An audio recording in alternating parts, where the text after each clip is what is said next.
Let's go to 1A now. Adams Central at Southwood. AC obviously coming off a nice 15-12 win against Monroe Central.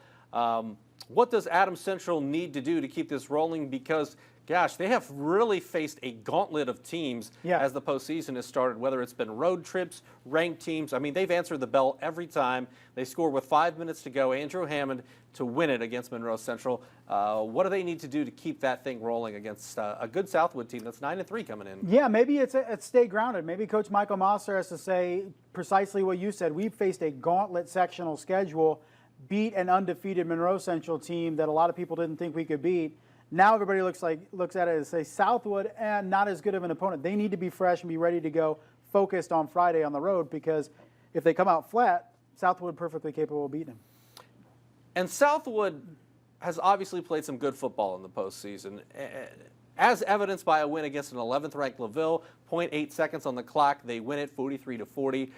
What kind of challenges might they present for Adams Central, knowing that obviously Adams Central has come in with some great victories thus far? Yeah, I think can Southwood limit that Adams Central offense, and Drew Schultz in particular. He ran all over Monroe Central, just physically beat up Monroe Central last week, and that was a team that was leading the state in defensive points allowed, and Adams Central was just able to grind out yards and make it a very rough football game, and that's where the Flying Jets really succeed. When you're grinding out, it's a tough game.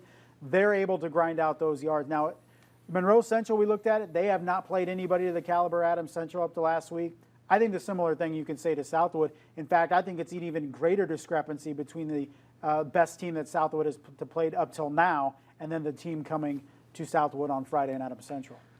And one of the things I think that was overlooked last week is the defensive performance from Adams Central, because Monroe Central came in as a 30 to 40 point offense. Right. There have been games where they've scored much more than that, but Adams Central limits them to just 12 points. How do they do it? How do they duplicate that effort against a Southwood team that put up 43 last week? And, in the first half, just based on our highlights, I mean, it was like whoever has the ball last is going to win, because it is going to be an offensive shootout.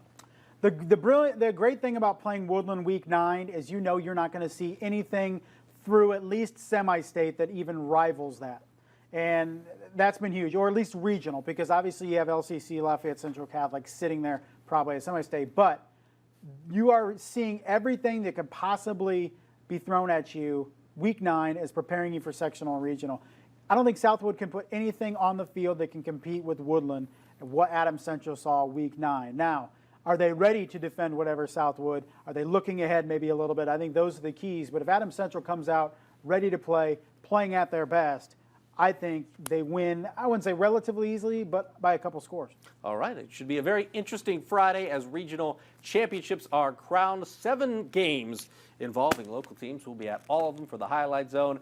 For Justin, I'm Glenn. We'll see you next week for Semi-State.